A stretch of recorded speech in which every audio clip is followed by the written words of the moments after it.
Okay, so the new computer case is coming today, and the SATA to IDE adapter is coming for the hard drive tomorrow. I don't know if I can really trust the IDE hard drive that's currently in the computer, right? So, gonna go ahead and pull it out,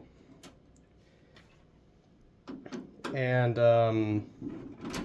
go ahead and swap in, or not swap in, but we're just gonna get this computer prepped for the new case, some different parts, etc. Apologies for the cats in the background. It's gonna be a thing all video long, more than likely. Okay, so here we go. First off, what we're going to do is we're going to start unscrewing all of this mess. This computer case is going to be retired. Like, this is the screw that was holding in, the AGP card. This case is tired. It's missing bits and pieces. It's time for this thing. This computer has turned on for the last time about a year ago. How about that? Go ahead and unplug. Oh, that's one way to do it.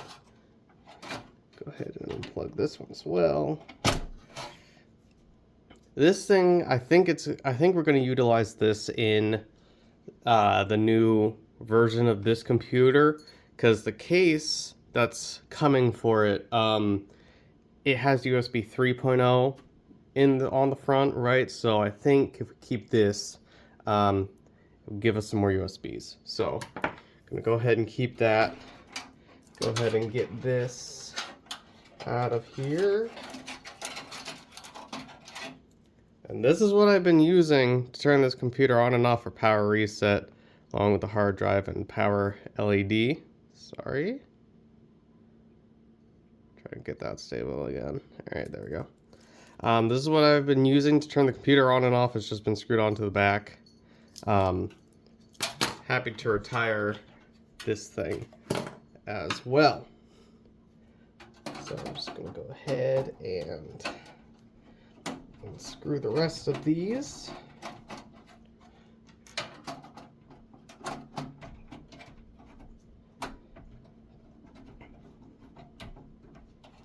Oh wow.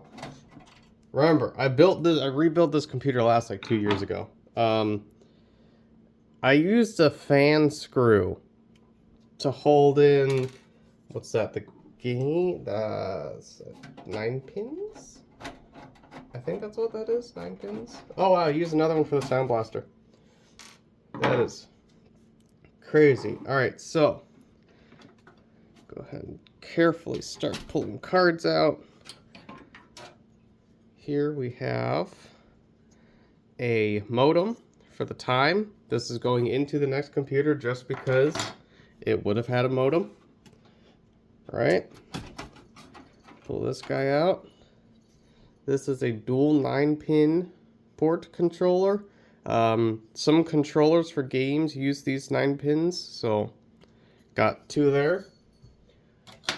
There is one on the motherboard, but that would only support up to 1 controller.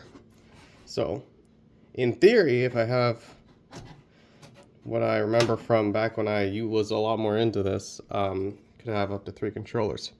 Here is a Sound Blaster Audigy 2. This will be going into the new version of this computer. Most of this hardware is going to be reused. Okay. Got our cards over there. See if I can remember. I will show you guys this card once I pull it out. Ooh. Gotta be careful. Okay, now somewhere down here, yes. Very carefully pull that out. Here we go. Okay, so yeah, so in theory, right? I can't remember if this was optimal cooling for this thing or not, but I believe it was, and I'm looking at the heatsink that's currently on the chipset, and it looks like it's flush on there. So this is what we call here broke engineering, right? Okay. This is a GeForce 2. I think it's the 64 megabyte version. Is it the 64 or the 200? Not entirely sure. Can't quite seem to find where it would say it. That's fine. So software can tell us later. But basically, this is a normal computer fan. This plugs into the motherboard, right? Okay, so the fan is always on. Okay, and in theory, since it's connected to the motherboard, if the computer gets hotter, that'll spin faster. So we'll see. If I remember correctly, it was fine last time, but so you can see that heatsink I have on there. Again, this is 2 years ago, broke engineering. And I'm not gonna fix it just because it should work fine. We'll see under testing in the next video, or part 4. We'll see which one. But it's flush on the chip there. If we look on the back here, as we can see, from here to here is the is the zip ties that hold down the heatsink, and then from here to here is the zip ties that hold down the fan. And it moves back and forth a little bit, but it's on there. The board is straight. Everything about this seems to be okay. So like I said, we're just gonna leave it. Alongside that, having this big beefy fan on there cools the VRAM chips. At least I think that's what those are.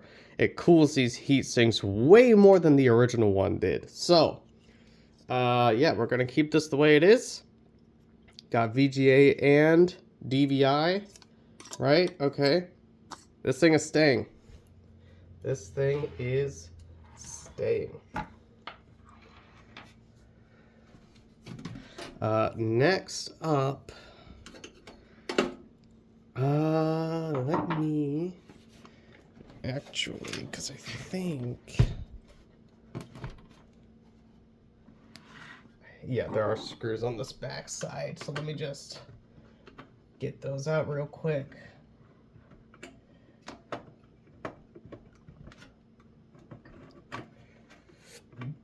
And I will be taking everything out of this case.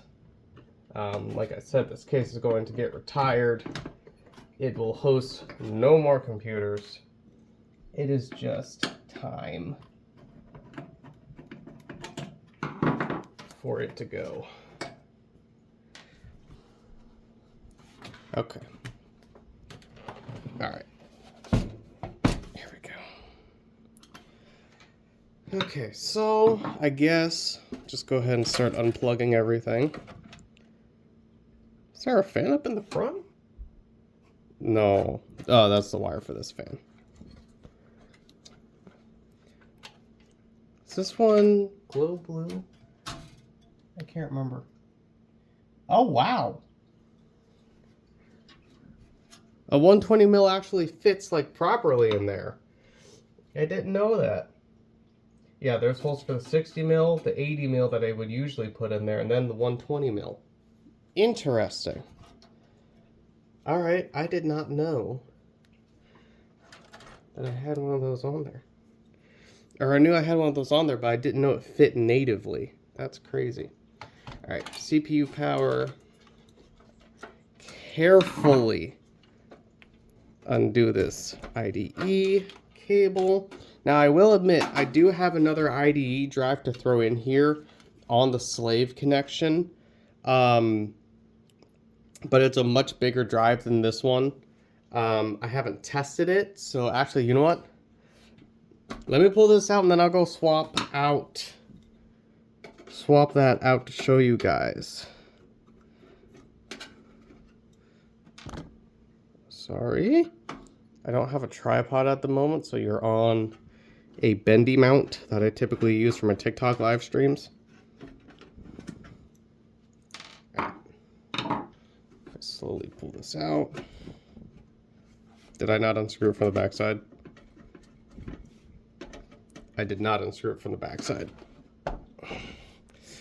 One moment, guys. Let me get this out. All right. So, pull this guy out.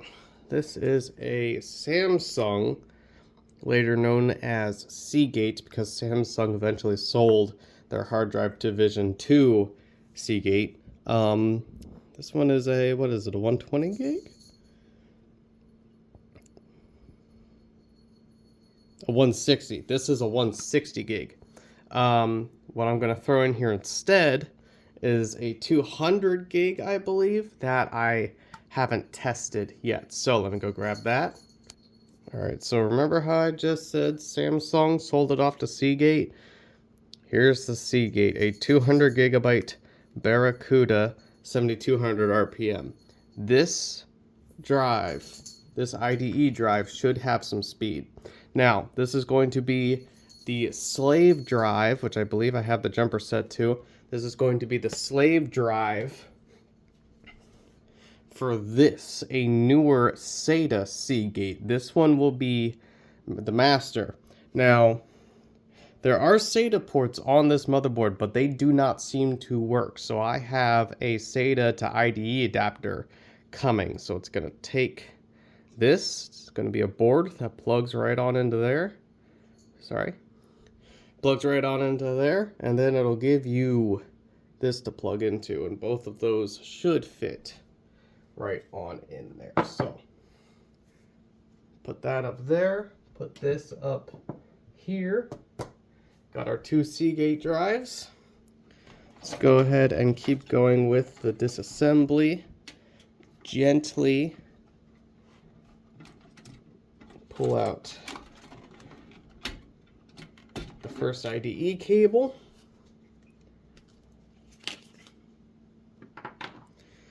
Gently pull out the next IDE cable. There we go. These two go up to our disk drives. That'll be a little harder to disconnect. So let's go ahead and do the 40 pin, at least I think it's 40 pins, it's a smaller form factor, floppy drive. Our floppy cable. Unplug the floppy drive from power. Go ahead and pull out the screws for the floppy drive. There's also just somewhat of a tutorial on how to disassemble these older computers. Screw did fall, but I didn't find it. Pull out our floppy drive here, which will be going into the next version of this computer.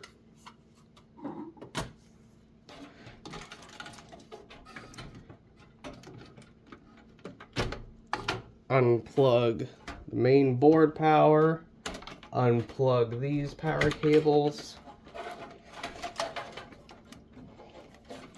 Now we're going to go ahead and take this drive out. This one was just in here to act as a dummy. It does not work. It's literally just in there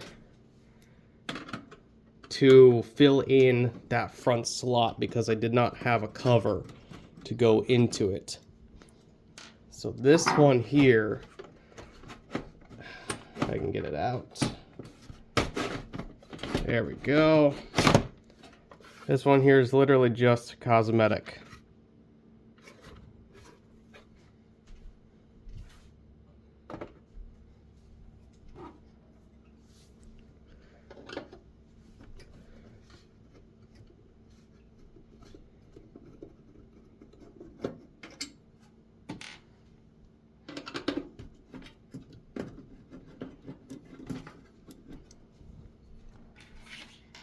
ahead and undo both of these now.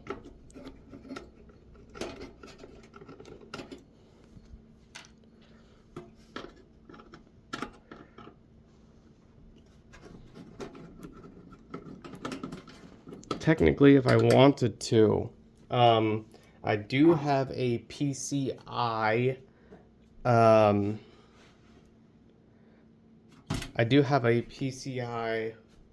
IDE adapter. So if I wanted to, I technically could try to connect a third disk drive, but I don't really see a reason to do so. All right, so go ahead and pull this out. This was the original drive that I was using in here. It is an older DVD-ROM drive, right? So we can see here, it should be set to slave, I think. This thing has done really good for me over the years. It's gonna go into the next build. Just a very reliable drive overall. Who makes this? NEC Corporation. Not entirely sure who that is. Now this next drive here, pull this out. This I found new old stock at Goodwill for 20 bucks. It was unopened, right? Okay. So that's why this one is in here as well. And I believe it does work if I remember correctly. It is a newer version of that one. See, this one is writable and all that. I think that one is only read. So both of these are going into the new build. That third one will not be. Right? Okay. So let's get this out of here.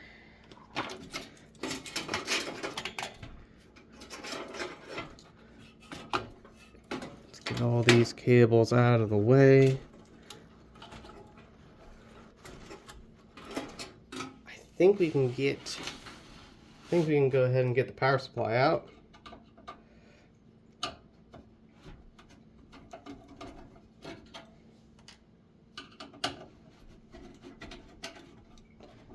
All kinds of mishmashed screws. Or sorry, mismatched screws. There we go. And we will be using this power supply in the next build as well. I have two of these. They both run perfect. They are old 400 watt power supplies. Both run really well. So unless it starts showing signs, I'm gonna use it in the new build. Because we're trying to keep as many original parts as we can. Go ahead and undo the fan. I did all 4 screws on a project computer. That's a rarity. Shows how much I loved this thing. Just because it looked awesome. I love cards. I love cards that go in AGP, PCI slots, PCIe. I wish more things still used cards. Just because it's always fun seeing a computer just filled with add-on cards. I love it. That's why I have the 9-pin board in there. That's why I have some other stuff like that modem in there. So the reasons I have this thing, I just like the ports on the back. Very big fan of cards. Okay, so this fan, because I didn't want the blue, I did cut the blue LED cable there. Let's not do that. Minus tech tips moment. So yeah, we'll see if I want the new one to glow blue or not. I do have blue LED fans I can throw into it if I want to. But if not, I'll just throw this guy into the new one, although it should come with fans. So we'll see. Now, we get to the main attraction here. Let's see. I'm hoping this comes out smooth. I think at one point maybe there was an issue with a standoff. Can't quite remember. That might be it right there, down in that corner.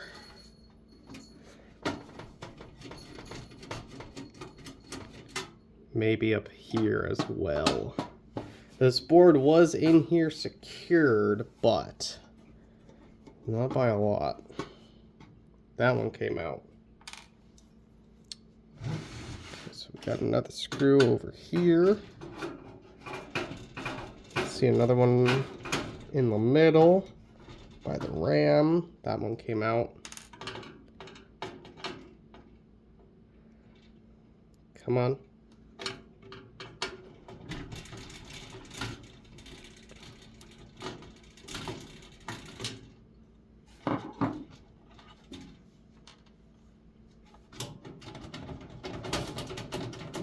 Okay.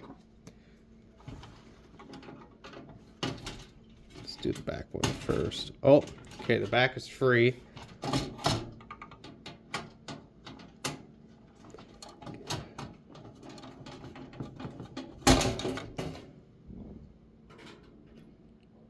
Board is out.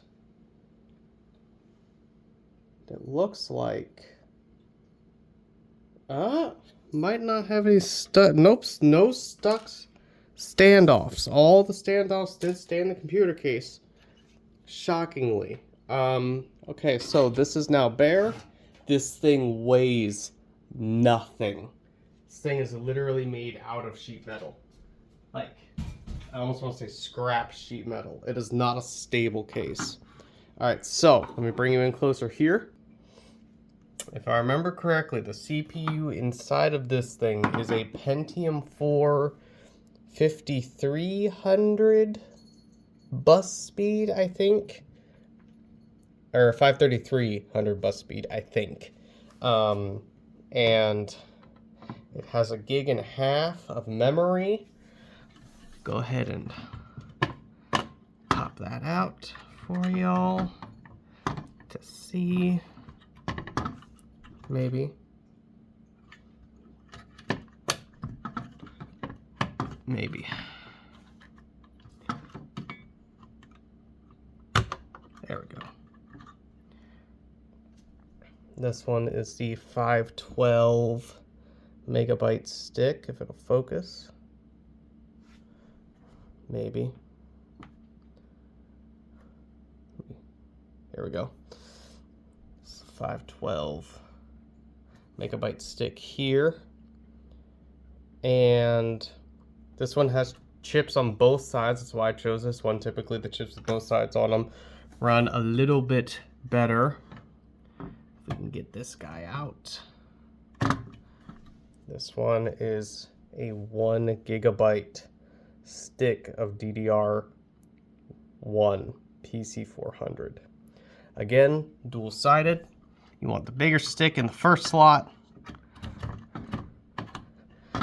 then the smaller stick in the second slot. Okay, so these will be the parts for the new build. This motherboard here, computer parts you saw earlier, and yeah, that's it for this video. Hope you guys enjoyed. We will see you in the next one.